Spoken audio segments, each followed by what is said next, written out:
नमस्ते फ्रेंड्स।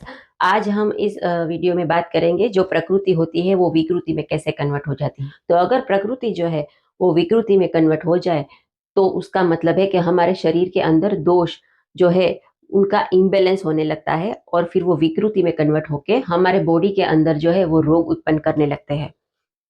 तो ऐसे बहुत सारे फैक्टर्स है, जैसे कि एक तो नेचर का फैक्टर हो गया, फिर हमारा खान-पीन का फैक्टर हो गया, फिर हमारा रहन-सहन जो है, वो हमारी दिनचर्या है, ये सब फैक्टर्स मिलके हमारी प्रकृति को विकृति में आराम से कन्वर्ट कर देते हैं, अगर हम उसके ऊपर ध्यान ना दें तो।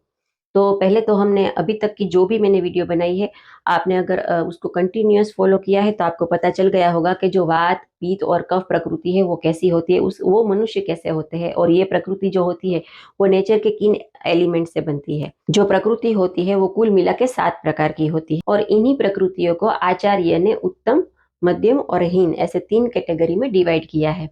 सबसे उत्तम प्रकृति जो मानी गई है वो है 3 दोषों से बनने वाली प्रकृति, मतलब कि जो वात, पित्त और कफ, ये तीनों के तीनों जो दोष अगर आपके बॉडी के अंदर इक्वल है तो समझ लीजिए कि आपकी प्रकृति बेस्ट है। लेकिन ये प्रकृति पृथ्वी पर कहीं पर भी किसी मनुष्य में नहीं है, तो ये प्रकृति आपको दिखाई नहीं देगी किसी के अंदर भी।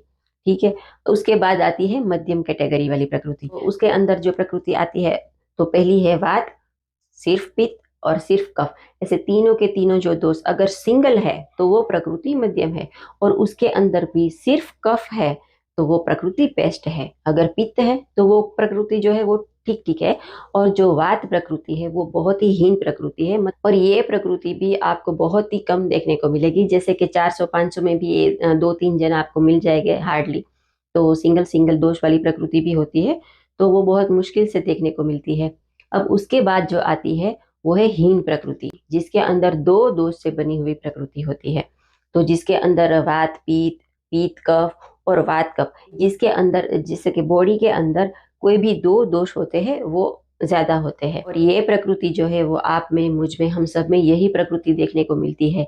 तो इस प्रकृति को ट्रीट करने के लिए बहुत ही हार्ड हो जाता है, क्योंकि इसके अंदर 2 दोष होते हैं। तो अगर हम एक को कम करेंगे तो दूसरा बढ़ जाएगा, दूसरे को कम करेंगे तो एक बढ़ जाएगा। ये सब हम आगे देखेंगे। तो यहाँ तो प्रकृति का टॉपिक है जो वो पूरा होता है।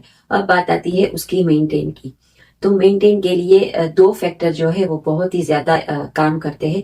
एक फैक्टर जो है वो हमारा है, मतलब कि हम जो खाते पीते हैं, हमारा दिनचर्या है, जो हमारा रूटीन है, उसके जरिए हम हमारी प्रकृति को मेंटेन करते हैं। और जो दूसरा फैक्टर है जो प्रकृति के ऊपर इफेक्ट करता है वो ऑब्वियस नेचर ही होगा, क्योंकि हमारी प्रकृति ही जो है वो नेचर से बनी हुई है। नेचर की वजह से ही हमारी प्रकृति के अंदर जो वात पित्त और कफ रहते हैं उसमें वृद्धि हो सकती है या तो फिर वो घट भी सकते हैं। तो सबसे पहला है दिन और रात। तो एक दिन का 24 घंटा होता है और 24 घंटे को अगर दिन और रात में डिवाइड कर दोगे तो 12-12 घंटे आ जाएगी। तो 12-12 घंटों के हिसाब से 4-4 घंटे एक एक दोष का होता है। मतलब आप जो भी दिन का समय काउंट करेंगे वही आपको रात का समय काउंट करना है। जैसे कि 6 बजे से लेके 10 बजे तक, चाहे वो दिन का हो चाहे वो शाम का हो, उस समय कफ प्रधान रहता है हमारे शरीर के अंदर। बाकी के 2 दोष होते हैं वो थोड़ा कम होते हैं। दूसरा समय है 10 से लेके 2 बजे तक का।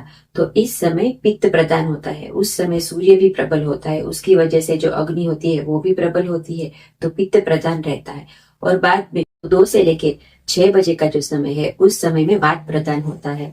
तो ऐसे दिन के हिसाब से ये तीनों दोषों अपने हिसाब से समय के साथ, नेचर के साथ बढ़ते हैं और कम हो जाते हैं, जिसमें हम कुछ भी नहीं कर सकते। दूसरा जो फैक्टर है, जैसे दिन हो गया वैसे ऋतु भी होती है। ऋतु के हिसाब से भी वात पित्त और कफ जो दोष होते हैं उसमें वृद्धि होती है या तो फिर कम होते हैं।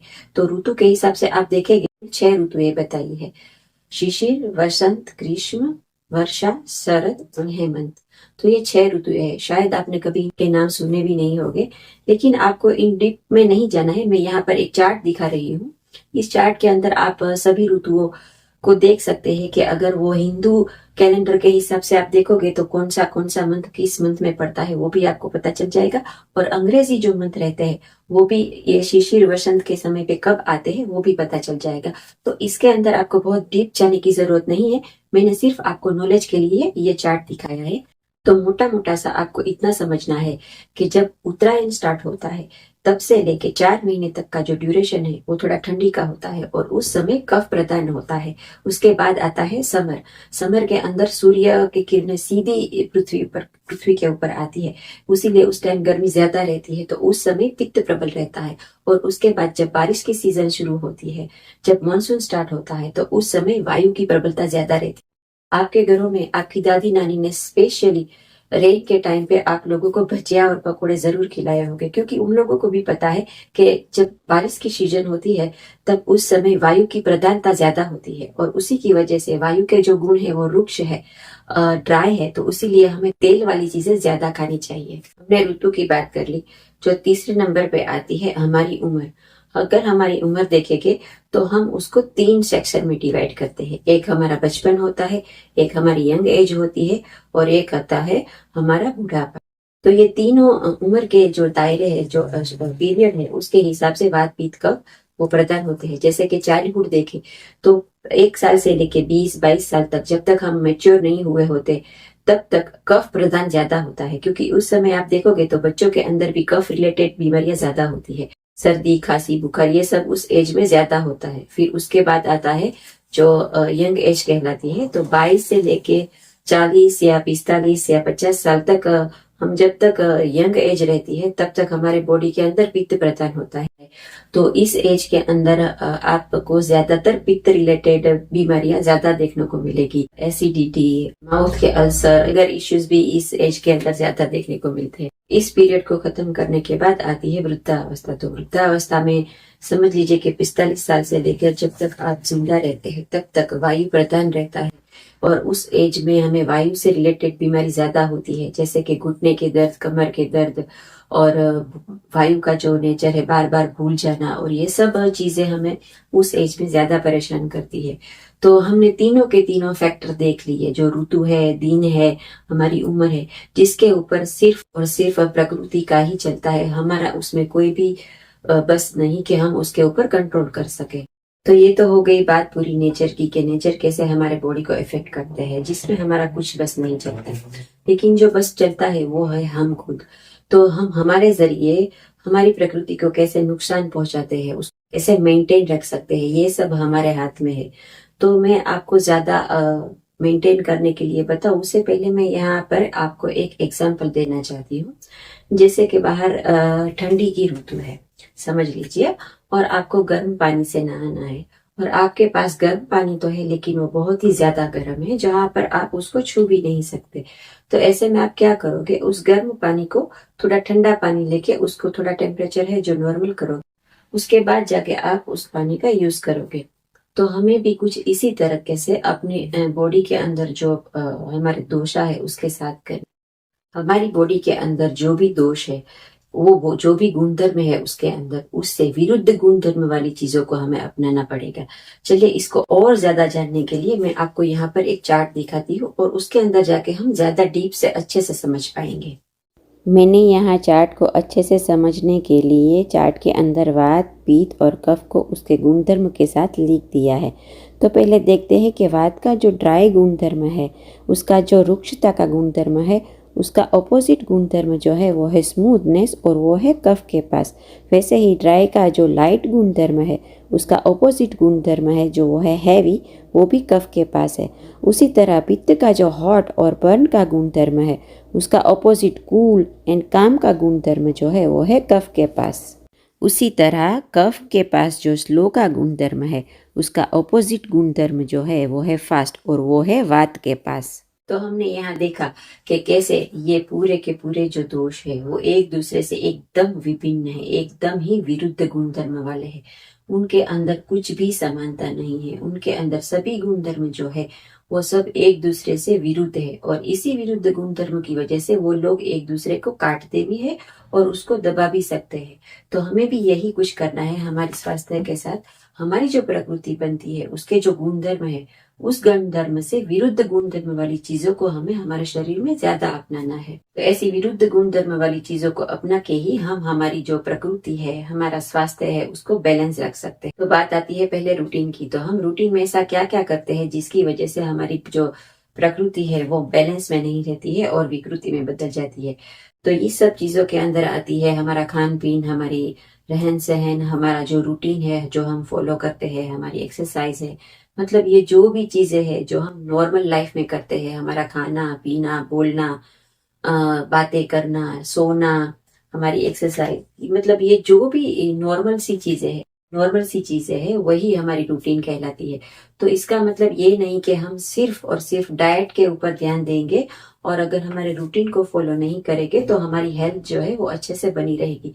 लेकिन ये बात पूरी की पूरी सच नहीं है। जितना हम डाइट के ऊपर ध्यान रखेंगे उतना ही ध्यान हमें हमारे रूटीन के ऊपर भी रखना है, क्योंकि यहाँ पर काफी सारी ऐसी चीजें हैं, हमारा काफी सारा ऐसा रूटीन है जो हमारे बॉडी के अंदर वात पित्त और कफ की मात्रा को बढ़ाते होते हैं, लेकिन हमें अंदर से पता नहीं होता है। इसीलिए हमें सब चीजों को बारीकी से देखना पड़ेगा। तो सबसे पहले रूटीन में हम क्या करते हैं? सबसे पहले हम रूटीन के अंदर जो हमारी पहली चीज आती है वो है एक्सरसाइज। तो यहाँ पर एक्सरसाइज का बहुत ही इम्पोर्टेंस है, क्योंकि एक्सरसाइज मतलब के ऐसी फिजिकल एक्टिविटी जिसमें हम हाथ पैर तो हिलाते हैं लेकिन उसको भी फास्ट हिलाते हैं। मतलब हम जो भी एक्सरसाइज करते हैं उसके अंदर दो चीजें आती है, एक तो स्पीड आती है और एक आती है मूवमेंट, और तीसरा जो आता है वो है स्वेटिंग। तो ये तीनों चीजों को ध्यान में रखते हुए हमें इनको प्रकृति के हिसाब से डिवाइड कर दिया है। जैसे कि वात प्रकृति देखेंगे तो वात प्रकृति के अंदर ऑलरेडी ड्राइनेस भी है, उसके अंदर स्पीड भी है, उसके अंदर मूवमेंट्स भी ज्यादा है और वो लाइट भी ज्यादा है।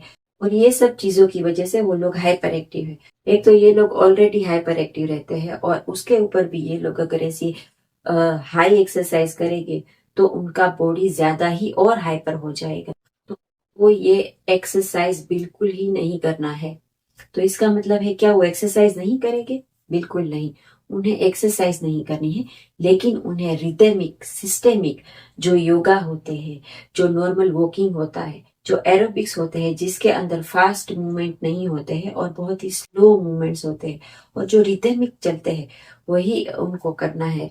उसका समय मर्यादा भी फिक्स है कि जैसे उनको 10 मिनट से लेके 15 मिनट तक ही एक्सरसाइज करनी है, उससे ज्यादा नहीं करना है। अगर वो चलते भी है तो भी 10 से 15 मिनट नॉर्मल वॉकिंग के लिए बहुत ही हो गए।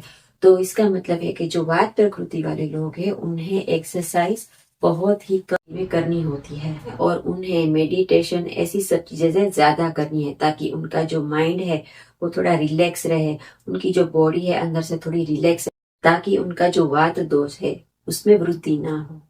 फिर बात आती है पित्त प्रकृति की। तो पित्त प्रकृति के अंदर भी आप देखोगे कि अंदर ऑलरेडी बहुत ही हॉट है और प्लस उनको स्वेटिंग भी ज्यादा होती है। तो वो लोग भी अगर एक्सरसाइज करेंगे तो सेम सिचुएशन उनको भी होगी, उनका ब्लड सर्कुलेट फास्ट हो जाएगा, उनके अंदर गर्मी ज्यादा हो जाएगी। तो उनके लिए भी ऋषि मुनियों ने एक्सरसाइज मना करी है। उनको भी एक्सरसाइज तो करनी है लेकिन कैसी? स्विमिंग उनको ज्यादा सूट करता है, प्लस उनको वाटर गेम्स जो रहती है वो उनको ज्यादा करनी होती है, प्लस ऐसी ठंडी जगह पे जहाँ पर नदी है या तो फिर एसी वाले रूम के अंदर आपको अपनी एक्सरसाइज करनी है और वो भी ज्यादा से ज्यादा 20 से 30 मिनट, उससे ज्यादा उनको भी एक्सरसाइज नहीं करनी है। उसके बाद कफ प्रकृति की बारी आती है। तो कफ प्रकृति वाले लोगों के लिए एक्सरसाइज बहुत ही उत्तम मानी गई है, क्योंकि कफ प्रकृति जो बनती है वो बनती है पृथ्वी और जल से। तो उसके अंदर ऑलरेडी स्थूलता ज्यादा है, उसके अंदर जो काम है, कूलनेस है, उसका जो हैवीनेस है, उसको लाइट करने के लिए एक्सरसाइज ही बेस्ट वे है।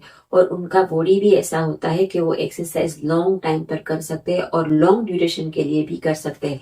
तो उनके लिए एक्सरसाइज बेस्ट है और उनको एक्सरसाइज के लिए 45 से लेके 1 घंटा, और उसके बाद अगर उनकी फिजिकल स्ट्रेंथ ज्यादा रहती है तो उसके ऊपर भी कर सकते हैं। कफ प्रकृति वाले मनुष्य के लिए जिम की एक्टिविटी बेस्ट मानी गई है। जैसे आजकल आप लोगों ने सुना ही होगा कि कैसे जिम में लोगों को हार्ट अटैक आ जाते हैं, एक्सरसाइज करते करते उन लोगों को हार्ट अटैक आता है और वो वहीं पर उनकी डेथ हो जाती है। तो बिना अपनी प्रकृति को जाने, बिना अपनी शरीर को समझे अगर हम ऐसी हैवी एक्सरसाइज करते हैं तो जिन लोगों को पता नहीं होता अपनी प्रकृति के बारे में, अगर वो लोग ओवर टाइम और ओवर स्ट्रेंथ वाली एक्सरसाइज करेंगे तो उन्हें आगे जाके काफी सारी मुश्किलें हो सकती है। तो ये आयुर्वेद की बातें हैं जो आप अगर ध्यान दे तो आपका जीवन है वो बहुत ही सही तरीके से मेंटेन हो सकता है। फिर जो हमारा सेकेंड रूटीन है वो है मालिश। जैसे कि हर कोई तो मालिश करता नहीं होता है, लेकिन यहाँ पर एक बहुत ही अच्छी बात बताई है कि जो वात प्रकृति वाले होते हैं उनकी त्वचा थोड़ी रुक्ष होती है, इसीलिए उनकी त्वचा के लिए अच्छी चीज है वो है तेल का मालिश। वो तिल के तेल का या तो फिर सरसों के तेल का कोई भी तेल लेके उनकी मालिश कर सकते हैं। और पित्त प्रकृति और कफ प्रकृति वालों को तेल से मालिश करने के लिए नहीं बताया गया है। उनके लिए जो मालिश होता है वो पाउडर से होता है, मतलब कि बेसन है या तो उद्वर्तन है जिसमें कि कोई भी औषधियों का पाउडर लेके बॉडी को उसके ऊपर मालिश किया जाता है। उसके बाद आता है स्नान। तो स्नान के लिए यहाँ पर बताया है कि वात प्रकृति वालों को हमेशा अपनी बॉडी के अंदर शीतलता है उनको बैलेंस करने के लिए उन्हें गर्म पानी से ही नहाना है। और पित्त प्रकृति वालों अपनी बॉडी की गर्मी को मेंटेन करने के लिए ठंडे पानी से नहाना है। और कफ प्रकृति वालों को भी अपनी बॉडी का जो कूलनेस है उसको मेंटेन करने के लिए गर्म पानी से नहाना है। उसी तरीके से उनको पानी भी उसी तरीके से पीना है जिसके उनकी बॉडी का जो अंदर का टेम्परेचर हो वो मेंटेन रहे। नेक्स्ट जो रूटीन है वो है स्लीप का। तो सोना, मतलब हर बंदे को सोने के लिए कम से कम 8 घंटे तो चाहिए ही होते हैं। तो उसमें इन्होंने ऐसा क्या कुछ खास बताया है तो वो जानते हैं। जैसे कि आप कभी सो के उठे हो तो आपने नोटिस किया हो तो आपका शरीर थोड़ा भारी भारी हो जाता है। तो सोने की जो क्रिया है उसकी वजह से हमारे शरीर के अंदर कफ की वृद्धि होती है। तो उसका मतलब है कि पृथ्वी और जल की वृद्धि हो गई। तो ये वृद्धि किन लोगों के लिए अच्छी है, जो वात प्रकृति वाले हैं। तो वात प्रकृति वालों को दोपहर को सोना चाहिए, जहाँ पर पित्त प्रकृति वाले और कफ प्रकृति वालों को दोनों को ही दोपहर में सोने को मना किया है, क्योंकि उस टाइम पे उनका जल और पृथ्वी दोनों ही ज्यादा हो जाते हैं, इसीलिए उनको दोपहर की नींद नहीं लेने के लिए बताया गया है। तो ये तो दोपहर के सोने की बात हुई। तो अभी रात के सोने का क्या। तो जैसे दिन में सोने से कफ की वृद्धि होती है, उसी तरह रात में जागने से वायु की वृद्धि होती है। तो वायु की वृद्धि होने की वजह से जो वायु प्रकृति वाले हैं उन लोगों को रात का जागरण करने के लिए मना कहा गया है। और पित्त प्रकृति वालों को भी रात का जागरण मना है। उसके जगह जो कफ प्रकृति वाले हैं उनको अपना कफ बैलेंस बनाने के लिए वो लोग रात को जाग सकते हैं। यहाँ पे ऋषि मुनियों ने नींद को कितने मनुष्य को लेना चाहिए, कितना टाइम लेना चाहिए, कौन से टाइम लेना चाहिए, दिन में या रात में, ये सब बहुत ही अच्छे से समझाया है। अब देखते हैं मेंटली ऐसी कौन सी एक्टिविटी है जिसके जरिए वो अपनी प्रकृति को स्वस्थ रख सकते हैं। जैसे कि वायु के अंदर हमने देखा कि वो लोग ज्यादा ही हाइपर एक्टिव रहते हैं, उनका ब्रेन जो होता है वो बहुत ही सोचता रहता है। तो इन लोगों को स्पेशली वात प्रकृति वाले लोग जो होते हैं उन्हें अपनी ब्रेन की एक्टिविटी कम करनी चाहिए, उन्हें बहुत ज्यादा सोचना नहीं चाहिए। और फिजिकली भी उन्हें जो भी एक्टिविटी करनी है उनको भी स्लोली स्लोली ही करनी चाहिए, और ज्यादा बहुत बर्डन अपने आप पे नहीं लेना चाहिए। और हो सके उतना शांति से सब काम करना चाहिए। पित्त प्रकृति वालों को भी पता है आपको कि वो बहुत ही एंगर इश्यूज है उनका, और वो बहुत ही जल्दी गुस्सा हो जाते हैं। तो उन्हें अपने गुस्से को काबू में रखना सीखना चाहिए। गुस्सा काबू तभी आता है जब हम बोलना बंद करेंगे और सामने वाले का सुनना ज्यादा पसंद करेंगे। तो उन्हें अपनी सुनने की जो क्षमता है वो ज्यादा बढ़ानी चाहिए कंपेयर टू बोलने की। जो उनकी एक्टिविटी है उन्हें कम कर देनी चाहिए और अपने गुस्से को काबू रखना चाहिए। जितना हो सके उतना शांत रहना चाहिए। जहाँ पर कफ प्रकृति वाले हैं वो थोड़ा लेजी टाइप के होते हैं। तो इन मनुष्यों को ज्यादा ही ब्रेन एंड फिजिकली ज्यादा ही एक्टिव रखना है। ब्रेन को भी ज्यादा एक्टिव रखे और अपने बॉडी को भी ज्यादा एक्टिव रखना है। अभी जो नेक्स्ट रूटीन है वो है हमारा डाइट, हमारा आहार। तो हमारा आहार के ऊपर हम डिस्कस करें उससे पहले मैं आपको उससे विरुद्ध की जो प्रोसेस है उसके ऊपर डिस्कस करती हूँ, मतलब कि फास्ट, उपवास। तो उपवास यहाँ पर बहुत ही अच्छी चीज है जो अभी आजकल प्रूव भी हो गई है। तो उपवास करने से क्या होता है कि उपवास के टाइम पे आप अपने पेट को खाली रखते हैं। इसका मतलब है कि उसमें जल और पृथ्वी दोनों तत्व जो होते हैं वो कम जाते हैं। तो मतलब धीरे धीरे धीरे वो कम होते जाते हैं और वायु तत्व है वो उपवास के दरमियान बढ़ने लगता है। तो इसीलिए जो वायु प्रकृति वाले मनुष्य है उनको उपवास ना करने के लिए बोला है। अगर वो उपवास करते भी है तो उन्हें 6 से 7 घंटे के बाद कुछ ना कुछ खा लेना चाहिए। वैसे ही पित्त प्रकृति वाले जो मनुष्य है उनको भी अगर वायु ज्यादा बढ़ जाएगा शरीर में तो फिर अग्नि जो होती है वो विषम हो जाती है कि शरीर की गर्मी और ज्यादा बढ़ जाएगी, हीट और ज्यादा बढ़ जाएगी और वो लोग सहन नहीं कर पाएंगे। तो वात और पित्त दोनों प्रकृति के लिए उपवास जो है वो बहुत ही लिमिटेड टाइम के लिए है, लेकिन उस लिमिटेड टाइम के बाद उन्हें कुछ ना कुछ खा लेना चाहिए। जहां पर कफ प्रकृति वालों के लिए उपवास जो है वो बेस्ट है। कफ प्रकृति वाले मनुष्य जो होते हैं उसके अंदर जल और पृथ्वी तत्व ज्यादा होता है। अगर वो दोनों का सेवन करना बंद कर दे, अपनी खुराक बंद कर दे, अपना डाइट बंद कर दे, तो उनके शरीर के अंदर वात की वृद्धि हो जाती है और वात की वृद्धि होने की वजह से उनका कफ जो है वो बैलेंस में रहता है। इसीलिए कफ प्रकृति वालों के लिए उपवास जो है वो बहुत ही उत्तम माना गया है। फिर नेक्स्ट जो है वो है फूड जो मेन है, डाइट का टॉपिक है। तो डाइट के अंदर भी ऋषि मुनियों ने बहुत ही अच्छे से विस्तार से वर्णन किया है। इसके ऊपर बहुत ही डीप में जाएंगे, मतलब हर एक फ्रूट को लेके, हर एक सब्जी को लेके, हर एक दाल पल्सेस जो भी हम खाना खाते हैं उन सब को हम वात पित्त और कफ की प्रकृति के हिसाब से पूरा डिवाइड करके नेक्स्ट वीडियो में हम जरूर देखेंगे। कि इस वीडियो में मैं ये सब बताने जाऊंगी तो ये वीडियो काफी लंबा हो जाएगा, इसी के लिए मैंने ये जो वीडियो है वो एक अलग से बनाई है। तो हम जो नेक्स्ट वीडियो है वो पूरा डाइट के ऊपर, मतलब कि आयुर्वेदिक डाइट अकॉर्डिंग टू प्रकृति वाइज, कि हर प्रकृति के मनुष्य को किस तरीके से खाना है और किन किन चीजों को अवॉइड करना है, वो सब हम हमारी नेक्स्ट वीडियो में देखेंगे। तो देखा, आयुर्वेद के अंदर हर एक मनुष्य के लिए अलग अलग रूटीन है, अलग अलग खाना है, अलग अलग एक्सरसाइज है, उसके नींद का टाइम, खाने का टाइम, सोने का टाइम, हर एक चीज को अलग अलग से बहुत ही बारीकी से बताया गया है। क्या आप ऐसी कोई भी पुस्तक के बारे में जानते हैं जिसके अंदर इतनी सारी चीजें और वो भी व्यक्तिगत के हिसाब से बताई गई हो? नहीं, पृथ्वी पर एक यही एकमात्र बुक है जिसमें इतनी अच्छी तरीके से हर एक मनुष्य के लिए अलग अलग दिनचर्या, उसका अलग अलग खाना, उसका आहार, उसकी डाइट, उसका व्यायाम जो भी है वो सब अलग अलग है।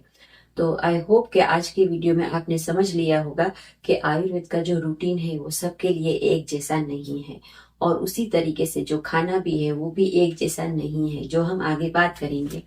तो अगर आपको मेरी वीडियोस इंफॉर्मेटिव लगती है तो प्लीज मेरे चैनल को सब्सक्राइब जरूर करें। देखिए फ्रेंड्स, एक वीडियो बनाने के पीछे बहुत ही मेहनत लगती है।